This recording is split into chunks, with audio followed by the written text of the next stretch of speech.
Assalamualaikum warahmatullahi wabarakatuh. Halo Muters, bagaimana kabarnya nih? Semoga selalu dalam keadaan sehat ya.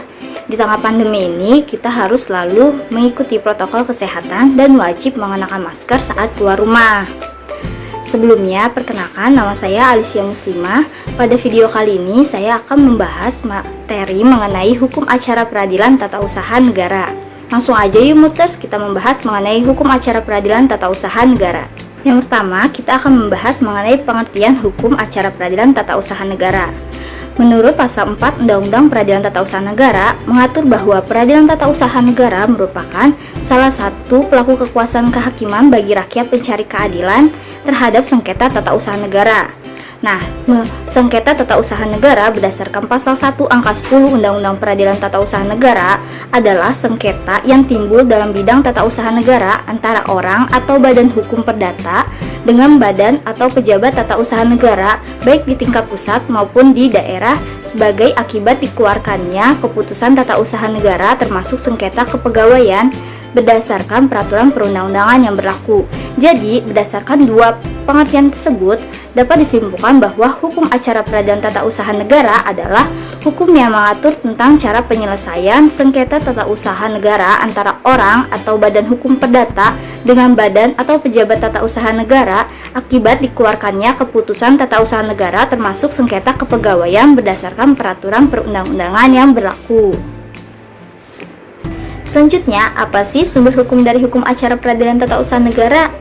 Yang pertama, ada Undang-Undang Dasar Negara Republik Indonesia tahun 1945. 2. Undang-Undang Nomor 5 tahun 1986 tentang Peradilan Tata Usaha Negara sebagaimana diubah menjadi Undang-Undang Nomor 9 tahun 2004 dan diubah menjadi Undang-Undang Nomor 51 tahun 2009 tentang perubahan kedua atas Undang-Undang Nomor 5 tahun 1986 tentang Peradilan Tata Usaha Negara.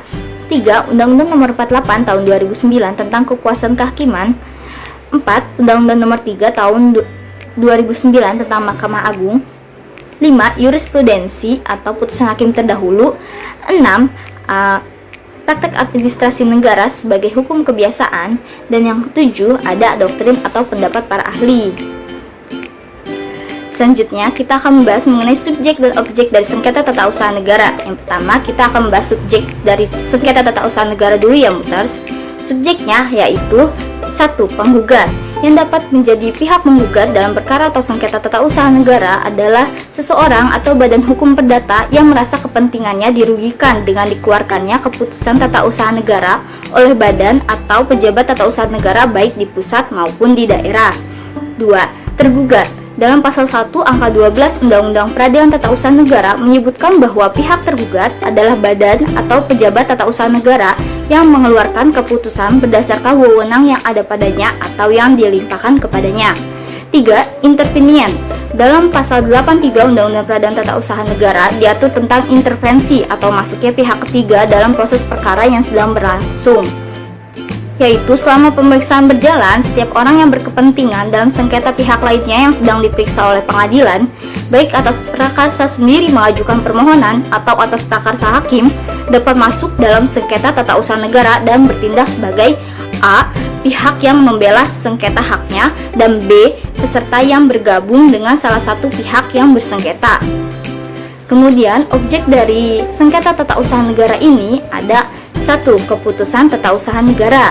Sebagaimana disebutkan dalam pasal 1 angka 9 Undang-Undang Peradilan Tata Usaha Negara, yaitu suatu penetapan tertulis yang dikeluarkan oleh badan atau pejabat tata usaha negara yang berisi tindakan hukum tata usaha negara berdasarkan peraturan perundang-undangan yang berlaku yang bersifat konkret, individual, final, dan yang menimbulkan akibat hukum bagi seseorang atau badan hukum perdata. 2. Yang dipersamakan dengan keputusan tata usaha negara. Objek gugatan ini tidak berwujud suatu surat keputusan apabila badan atau pejabat tata usaha negara tidak mengeluarkan keputusan, sedangkan hal itu menjadi kewajibannya, maka hal tersebut dapat dipersamakan dengan keputusan tata usaha negara Muters. Selanjutnya kita akan membahas mengenai penyelesaian sengketa tata usaha negara.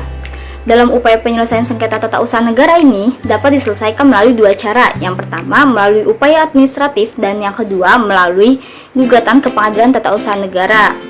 Yang pertama, upaya administratif adalah suatu prosedur yang dapat ditempuh oleh seseorang atau badan hukum perdata apabila dia tidak terpuas terhadap suatu keputusan tata usaha negara. Upaya administratif ini ada dua, Muters. Yang pertama, proses keberatan, ditempuh dengan cara mengajukan keberatan atas dikeluarkannya keputusan tata usaha negara kepada badan atau pejabat tata usaha negara yang mengeluarkan keputusan tersebut. Dan yang dua, banding administratif, ditempuh dengan cara mengajukan banding atau keberatan kepada instansi atasan atau instansi lain dari yang mengeluarkan keputusan yang disengketakan.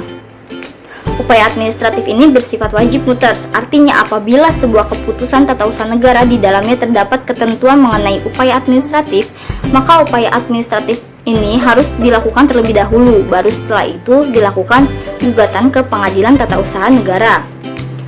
Kemudian yang kedua ada melalui gugatan. Gugatan dalam penyelesaian sengketa tata usaha negara adalah permohonan secara tertulis dari seseorang atau badan hukum perdata yang merasa kepentingannya dirugikan oleh suatu keputusan tata usaha negara yang ditujukan kepada pengadilan di lingkungan peradilan tata usaha negara yang berisi tuntutan agar keputusan tata usaha negara tersebut dinyatakan batal atau tidak sah atau tanpa disertai tuntutan ganti rugi atau rehabilitasi. Terdapat beberapa syarat ketentuan dalam pengajuan gugatan.